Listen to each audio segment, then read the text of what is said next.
Над созданием учебника по истории Ингушетии рабочая группа научно-исследовательского института имени Чаха Ахриева трудилась больше года. Разработав концепцию преподавания истории родного края, они обобщили материал из уже имеющихся статей, книг и фотографий, на основании которых и создавался будущий учебник. И вот сейчас у них на руках несколько образцов книги. Готовить учебники школьные задача архиважная и архисложная. И тем более она сложна для людей, которые занимаются фундаментальной наукой. Поскольку есть своя специфика в написании фундаментальной научной работы.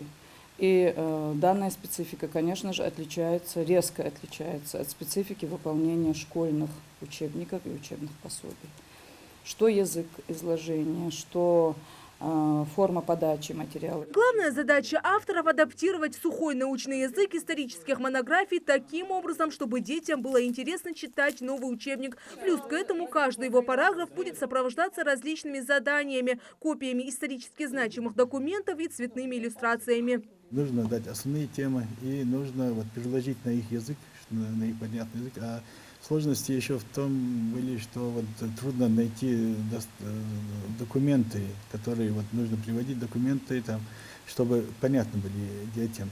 Если мы берем историю России, там очень много, тема более разработана, там тысячи людей давно работали, много литературы, а тут литературы, по сути, нет, написано для детей. Изучение истории Ингушетии определили по следующей структуре. Учебник 5-7 классов включает в себя историю древнейших времен до конца 17 века, ну а старшие классы смогут погрузиться в атмосферу 18-го, начала 21 века. Было дано задание таким образом, что историю древнюю и средневековую до 17 года, да, до 17 века готовил Нурдин Даутович Кадзоев. Это история Ингушетии с древних времен по 17 век включительно.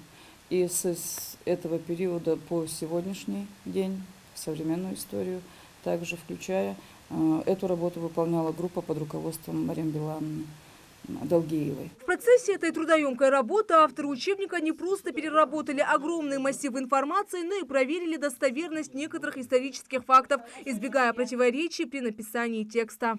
Старались каждому параграфу и каждой главе подобрать документы. Документы и, конечно, соответствующие вопросы и задания к этим документам.